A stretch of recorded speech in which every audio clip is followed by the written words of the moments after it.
Well, I don't know how to get specific. So knowing, it's the classic thing. You got the boat, you're out in the ocean, you're going on a trip, chart it out. Where are you headed? So this free, let's go take a trip cross country in the car and not map anything out. Let's just see where it takes us. That doesn't always end up so great. So having some kind of defined goal, and it can be short term and then long term. So, gee, I want to do a marathon in the fall. So, what are my goals first to get there? And we're going to talk about how that starts. And you got to establish a baseline. And where are you at? So, someone came to me yesterday. They want to join the speed group. They want to come out and do speed, but they're only at a mile per run per day, maybe 2 on a good day. Can't be doing speed with that kind of baseline. And it's never, so often as a coach, people misinterpret that I'm putting them down. It's the opposite. I'm trying to help you from having a frustrating situation or get hurt.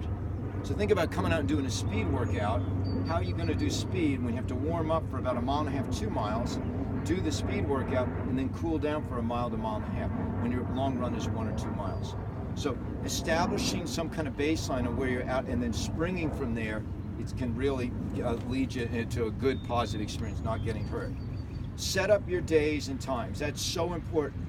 So establishing your schedule. And again, for most people, busy world, setting a schedule is the best way to go rather than saying, okay, Leah, let's get together and run sometime. Or me saying to myself, I'm going to run whenever I find the time to do it. Establish those times, treat them as important as like a very important meeting, and stick to it, regardless of weather, unless it's obviously dangerous weather. And then define these days. What is the role of each day? So I use the letters R and Q. Q for quality, although it's all quality if you think about it, and R for recovery. And those recovery days are actually more important than the quality days, because just about anybody can push a run, especially the type of person I coach. I coach a lot of really smart people, very successful people. They're high up on the food chain as far as their lives go. They probably are going to really excel when it comes to something hard and challenging. The question is, can that same personality calm themselves down and run properly on a recovery day, which is the most important. We look to the Africans for so much guidance and wisdom because they're the best in the world, the Kenyans, Ethiopians, and their recovery days are so slow and so methodically thought out. It's the key to their training, actually. So you define those days, and for me, I like a Monday, Wednesday, Thursday, Saturday spacing. That seems to work well where that gives you enough recovery, having your Wednesday and Saturday runs be your Q days, your longest days, your hardest days, whatever, and that Monday and Thursday to be kind of shorter runs.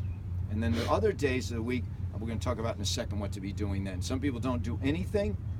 Again, you just want to make sure you're recovering properly, and we're going to go over that. So that's my favorite spacing, and it isn't just because it works for my schedule, which it doesn't necessarily always work for my schedule. It doesn't necessarily work for everybody else's schedule, but the spacing, as you were to rank those days, would be Saturday the longest, Wednesday second longest, Monday the third longest, and Thursday the shortest. And the shortest should always be, if you're going to run 4 days, obviously in a week of 7 days, that fourth day has to be up against another run. So you want to make that your short run. Everyone follow what I'm saying there? So if you're going to run 3 days a week, you can really space everything up. But once you add that 4, you have that dilemma of where do I put that fourth run? It doesn't matter, just make it your shortest, okay? And again, it has to fit into your lifestyle, your schedule. You can't let that tip. That's a really important concept. Once your training begins to become a burden, you're going to get really frustrated with it, and you're probably not going to stick with it. So forget about what you read or what your friends are doing. It has to work for you. Like someone the other day had written in their questionnaire to me that they have 2 little kids, their husband travels, the kids are young, they're exhausted all the time, so they can only squeeze in 3 days a week. But then later on in the questionnaire, they said, I'd like to run 5 days a week. I'm like, so I had to be, as a coach, kind of that rational person looking at that somewhat irrational questionnaire, because that person's thinking, well, this is what I'm supposed to do, but realistically, she should be doing 3 days a week. Now, is that putting her down? No, that's fitting her running into her lifestyle at a balanced level. So cross-training is a huge, huge concept that it's encompassing a lot of athletics today. It's a wonderful concept. It's also very confusing and clouded, which also happens to be a place that I think it's really, really complicated because of the number of options. It seems like every single week something new is opening up. And it sounds neat, and it sounds great, and it sounds sexy, and it's all of those things. But as you become a long distance runner, you have to find something that complements, doesn't tire you out, complements, enhances your running. And that's personal for everyone. So what am I driving at? You can't, a lot of these activities in the community are they're called cross training, but they're actually hard enough on your body that they're a great form of exercise to be doing solo. So you have to be careful if you're going to be adding them. And you just have to monitor it. I have some people that do Pure Barre 1 day a week. They love it. Doesn't tire them out too much for their running. I've had people do 3 or 4 days of Pure Barre and get involved with running on a regular basis, and they find that tip the scales too tiring. Because Pure Barre is really a good form of exercise. So it's a hard workout. It's going to tire you out. So the purpose of your cross training is to strengthen your core. That is absolutely the most important thing of cross training, to get your stomach area, your abdomen, your chest strong enough so it holds you up straight. Because as we age, or as we sit a lot, our forms we become sitters when we run. So we're putting a lot of burden on our hamstrings and back. We're asking our legs to do too much work. The stronger your midsection is, the straighter up you are, and Dave is going to talk about this in a little bit, the better, more efficient runner you are, the less likely to get injured. So that's the purpose of the recovery of the cross train. But having said that, the purpose of your cross train is also to get you to your next run feeling refreshed. If you get to your next run feeling tired, you better be asking yourself, what is it that caused that? And if it's not sleep and it's not stress at work, maybe it's my cross training is a little too much. If you belong to a gym and that gym has a posse of personal trainers, find a personal trainer who works with distance runners and have them work you up a regimen for those recovery days. It's really, really important stuff. I like yoga, Pilates, I like pool running. If it's my dithers if someone says, what do you think? Because those three don't seem to tire folks out as much, and they do. Even pool running works on your core if you do it properly, because you're constantly pulling up in the water.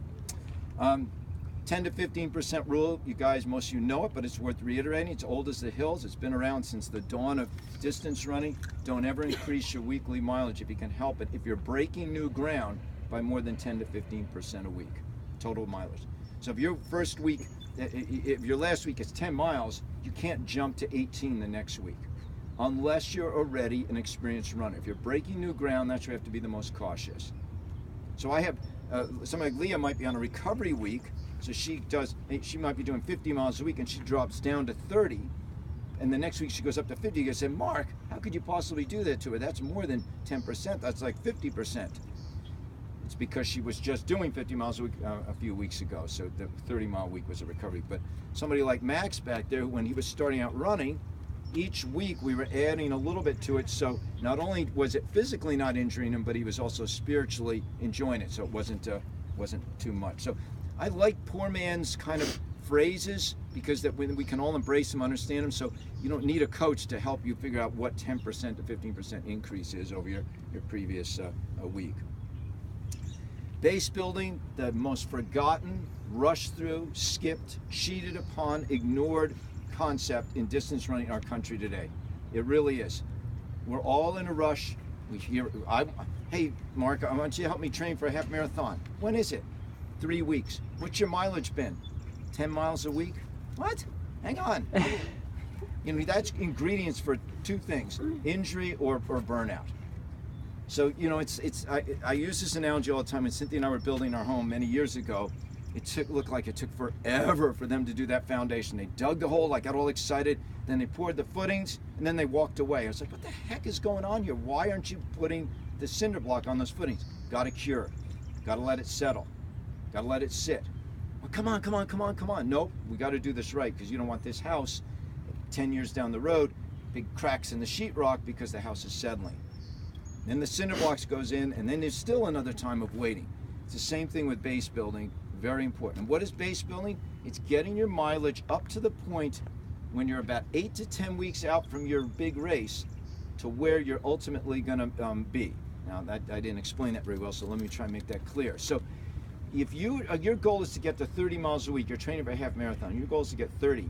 You want to be close to 30 about 8 to 10 weeks out from the race. I have very few athletes that give me that luxury. So, oh, come on, Mark, you're blaming us? Well, when you come to me and say, I'm at 5 miles a week, and my half marathon is 8 weeks away, there's no way I'm going to get you to 30 miles a week, 10 weeks, if you do the math, 10 weeks out from your race. So the goal is then 10 weeks out or 8 weeks out to start any kind of push workouts without your mileage coming up, because you should never be increasing your mileage and adding speed at the same time if you can help it. Bad ingredients. So I call it the patience phase, where you're just kind of plodding along at your conversational pace. And conversational pace, you have to be honest with yourself about that. That's your ability to talk and run comfortably at the same time. If you're pushing out your words, that's your poor man's heart rate monitor. You're going too fast for that given day. And we're going to go over this in a second. So that base building, all those miles in there should be at your aerobic heart rate, that conversational pace. And that's, it's patience, I get it. And it's also mapping things out, looking down long-term goals. So somebody comes to me now and says, my half marathon's in November, I have a lot more to work with than somebody saying, my half marathon's in September and I'm at 10 miles a week right now. My long run's at 3. So basically that person's going to be increasing their mileage all the way up to race day, is not going to have that opportunity to work on anything faster. That's okay, that's fine, it's not the end of the world. But if you say, Mark, I want to add speed, I want to add some quality stuff in there, we can't really do that until you get up to that crescendo. So right now I've got my Boston folks, they're working, these are folks that have qualified for Boston before, they run a fall marathon, it's a good example. They have to get up to 50 miles a week before we start quality. Now for them that's not too hard, because most of the year they're at 30 to 35, and so they just get up to it there. And then we start the speed. Most important concept in distance running is your perceived effort, your aerobic heart rate. It is absolutely the essence of enjoying and then improving with distance running. Perceived effort is a simple concept to understand and also somewhat confusing. But it's the notion that you get rid of you turn your GPS off, you turn your watch off, and you just listen to your breathing. Something we don't do as a running culture very much anymore. We either have headphones on and being entertained by music, we're in big groups where we're not really paying attention to the fact that maybe I, Mark Lorenzoni, shouldn't be running with Cynthia Lorenzoni, my wife of 35 years. I have no business being next to her. I'm sucking wind. She's 2 minutes per mile faster than I am now. In her calm, relaxed state of running, I am almost racing. So that's not good. But we're out there enjoying it because we're gabbing with each other, solving the world's problems, but not good. The other problem is the Garmin. Mark told me my aerobic heart rate's 10-minute pace, so I got to stick to 10 minutes. Okay, so here's what affects your perceived effort. And Charlottesville is a wonderful place for all of these effects. Terrain. Look at this. This is flat. So you run on this, you're going to run your 10-minute pace. Look at Lewis Mountain. We run up that, it might be 11:30 pace. Your goal is to get your breathing and your effort dialed back to the same level, no matter the terrain. So that actually means slowing down. Oh my gosh, heavens to Betsy, really? That's where the Garmin can get you in trouble. I'm not anti-Garmin, but I think Garmin's are a little bit like giving your 16-year-old a Ferrari and saying, here, you haven't had a license, go. And it doesn't mean you don't deserve a Garmin. Don't take this wrong, but you should learn about running before you get the Garmin. And people say, I can't learn about running without the Garmin. Oh, come on, really? How did Joan Benoit and Alberto Salazar, the two greatest marathoners in the world in the early 80s, do it with a wristwatch? Joan Benoit never wore a watch when she trained. It was all on perceived effort. And we've lost that ability. And this is how you get through your training without getting injured. So on a downhill, you can pick up the pace, but it's the same effort. What else affects perceived effort? Sleep. You get 3 hours of sleep, or you get 6 hours, but it's all broken up. You get 10 hours, it's all broken up with a little kid, waking up middle of the night.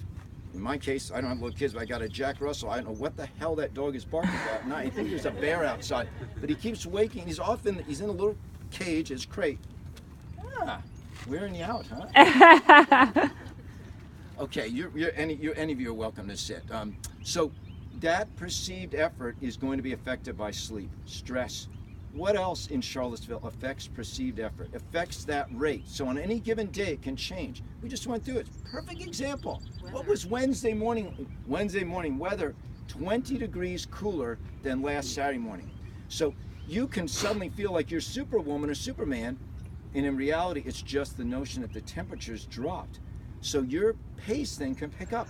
It's okay, because again, with what I've just told you, you should be able to know what that means. So suddenly you're running a little faster and gabbing at that same, you're gabbing and running faster than you were when it was, I think last Saturday morning, it was 74 in the morning, and this past week it was like 58, 59 on Wednesday morning. Huge, huge effect. If you can get this down, you're sailing. And I mean really practice it. Oh gosh, I'm so slow. Hey, on that given day, based on your life, based on what's going on in the environment, based on the terrain, you're gonna probably run slower. Communication is so important. I call it the 24-hour rule. People think it's a power thing. It's not. It actually is a control thing, but you have to be able to communicate either with yourself, if you're really good about that, or as someone like a coach or someone who's experienced. And what are you communicating? Gee, my left knee is bothering me. Gee, my right Achilles. So communicating with yourself would be, gee, I better take a few days off, assess the situation, look at my journal, which everyone should be keeping a journal, look to see what pattern might have occurred, what caused it, ice, do all the basics. If it goes away, great. If it doesn't, then you need to consult. And those are the consultations I love, because I want to catch it early on and figure out what's going on with it. Sometimes it's age of shoes, sometimes it's a switch in shoes, but most of the time it's something else. So change in routine really can bring that, but communicating, very important. Okay, so in week 1,